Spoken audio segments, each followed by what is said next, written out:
It's Birds of a Feather podcast with your boy Q City, man. Hey, coming to y'all live and direct from a huge Hawks win. Loving it. Taj, you guys is a little under the weather. So I know usually we drop in the pod on Wednesday. It will drop on Thursday this week, but ATL will drop as well. And you guys should get the betting pod. So bunch of content coming at your way. But let's get into this game. Game winner by Ice Cold Trey Young. 24 points, 20 assists, huge game, 2020 type of game. Um, I was fully prepared to get on here. Well, one, I was prepared to get on here a little later, right? Because I just knew that game was going to overtime. But I was fully prepared to get on here and talk about the fact that, like, yo, we cannot hold a lead. It was a problem early in the year. We saw it rear its head, especially against some of the better competition. I saw early on in this game, I was like, bro, we're gonna be in a dogfight with the Jazz. The Jazz are terrible this year. The Jazz are actively trying to lose. The Jazz are somewhat involved in a tampering thing, but it's not really tampering yet because he doesn't actually play for the league yet. Um, quick side note. All right, so for y'all that don't know the situation, NIL is kind of like free game, right? Like they can pay these kids however much they want. They paid they paid a kid basically to go to BYU, and then they're going to tank this season. And they have 5 picks. Well, over the course of the next 2 years. They have an extra 5 picks, and they're going to try basically to ensure that this kid AJ Dimbanzana, I'm killing his last name, is going to end up in Utah. It's going to end up in Utah Jazz. They paid him like $7 million to go to BYU, and the Jazz are going to try to draft him. It's manipulation. I don't know if it's tampering. Either way, the Jazz are actively trying to be bad. You know what I'm saying? So when we started out early, jumped out to about a 14-point lead, I'm like, oh yeah, this is the game. By the end of the first quarter, it was down to 5 or 6, because Patty Mills came in and decided to go just three crazy. And I was like, yo, this is gonna be a dog fight of a game versus the Utah Jazz. And that it was. The second quarter, halftime, I think we were up 6, but that was really due to a late three. And then at the end of the third, we were up 3. Could have been up 6. Garrison Matthews had a huge steal. Went for the shot, didn't take it. Garrison Matthews is the epitome of knowing your role, though. I think he was three for 3 for 10 or 3 for 11 on the night. Every single one of his shots was a three. I don't think he didn't shoot a no. He shot a short two off a rebound. Yeah, he shot 1-2 off a rebound, but yeah, 9 of his shots was threes. Know your role.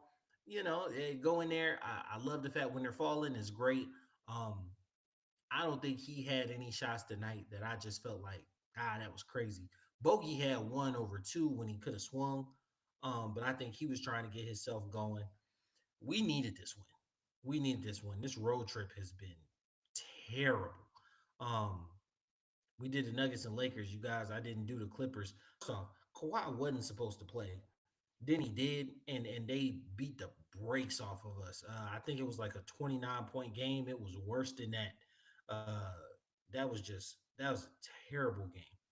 Uh, and what made it even worse is on a road trip with it being a terrible game, you really shot your load. No diddy, but like you really put your guys out there. You know what I'm saying? So tonight you didn't have the full staple of guys. Trey showed up on the injury report. So did Bogey. Both of them played, but obviously Kobe's out. Obviously, with the hand.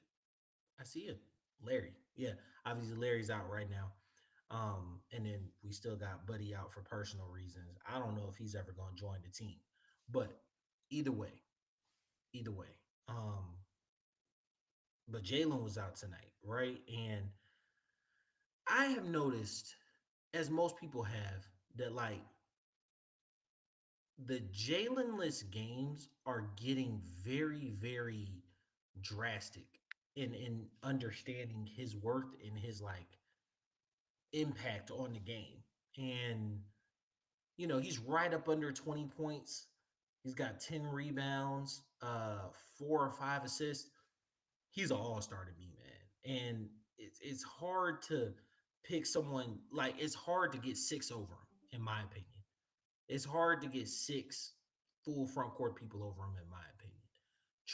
Trey is most definitely an all-star, right? Like he's balling right now. Dre is good in his role. He has 17 points tonight. Didn't feel like it. It felt like his shot was off. It was really off in the Clippers game, and like it still kind of felt off. V V was part of V has been part of the unit that I've called like one of the most dreadful units.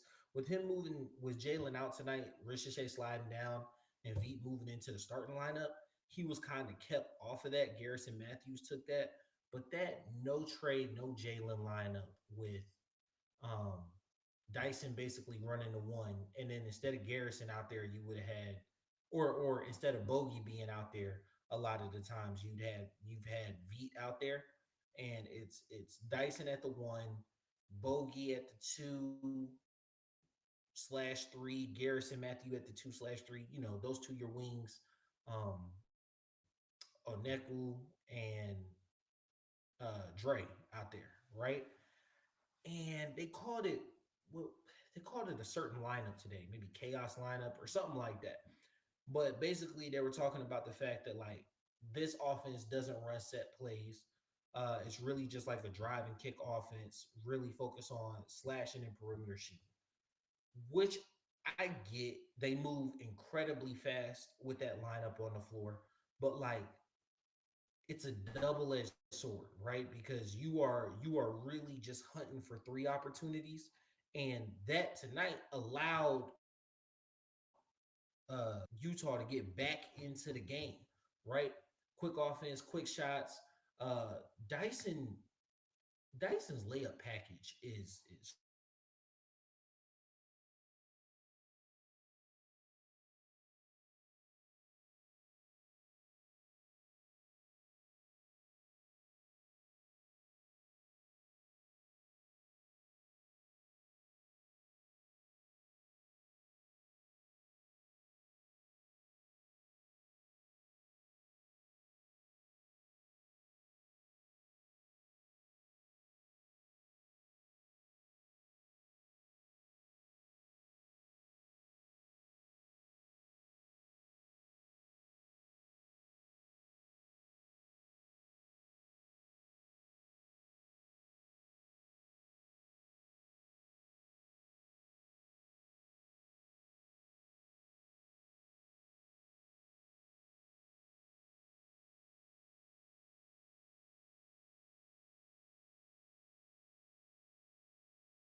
Hey, there we go. So it really had you sitting there like, yo, what is this man doing? You know what I'm saying? If y'all got disconnected, it should come back on momentarily.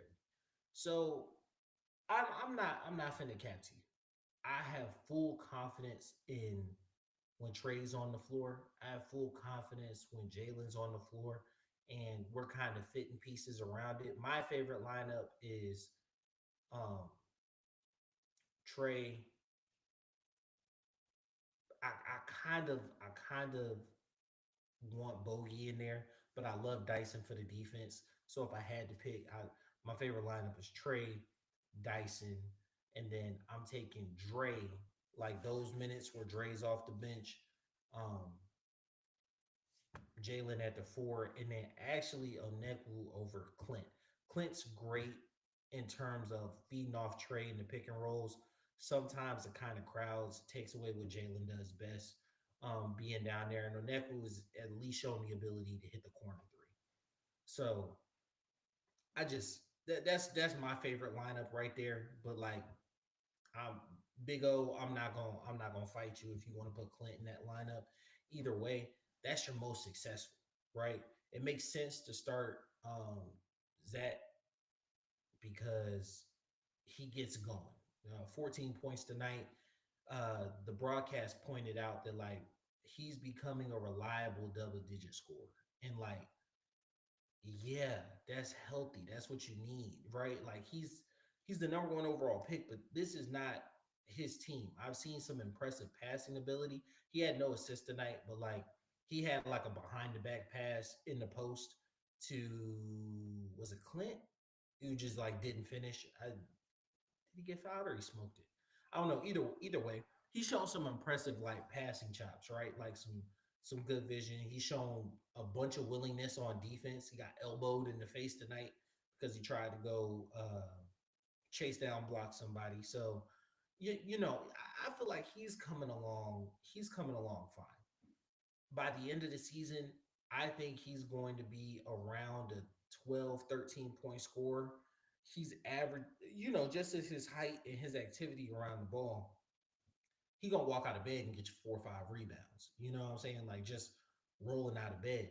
So like if season one you end with 12 and a half, close to 13 points, five, close to 6 rebounds, and 2 assists, I feel like 19 years old, that's 19, 20 years old. That's a pretty good rookie season. You know what I'm saying? Everybody in LeBron will come out doing 25 and 5. Hey, come on, man. Who does that? Who does that? Like most people, you gotta temper your expectations. And I feel like that's a reasonable expectation to have of him. Right? I wonder if y'all can y'all see when the light go off? I don't know if y'all can. Oh boy. Come on.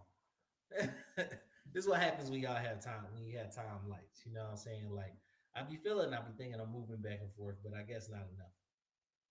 Um, Other key takeaway points from the game. I don't really have none. I'm really hyped on that last second buzzer beater.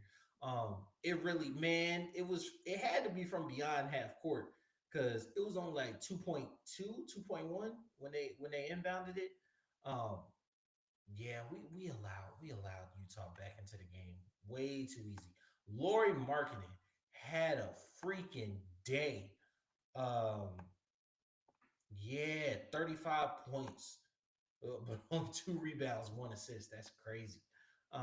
Yeah, but he was just he had a day. He was filling it up.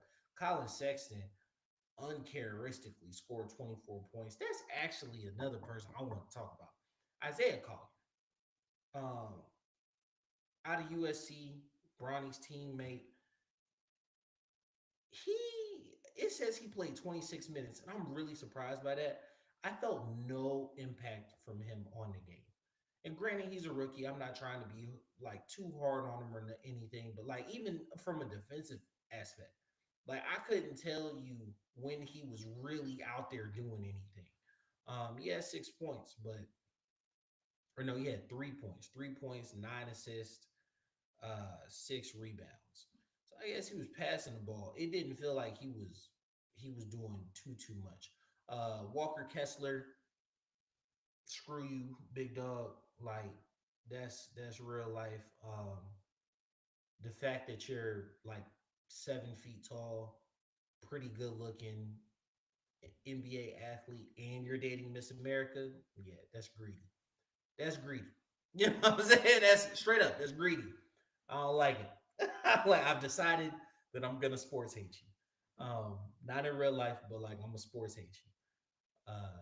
Other than that, man, like I didn't feel like they had the bodies to really compete with us.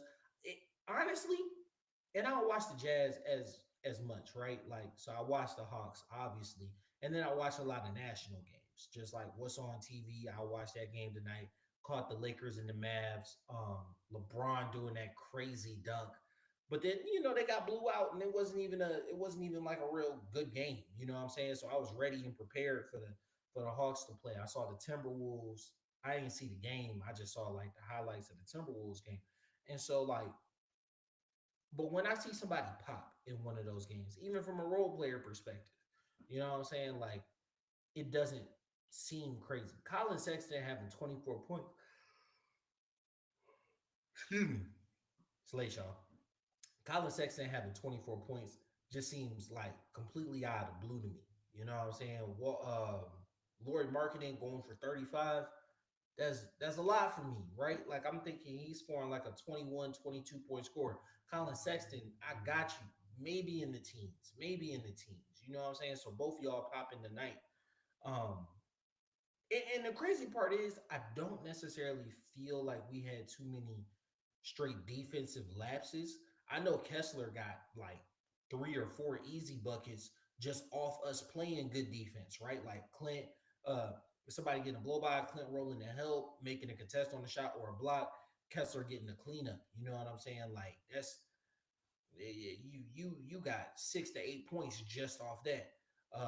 Marketing, I don't even feel like he was like bouncing, taking people off the dribble. It just more so was penetration, open three type thing. You know what I'm saying? And late contest. I know I'm kind of all over the place. Dyson Daniels, they should write classes on how he contests threes.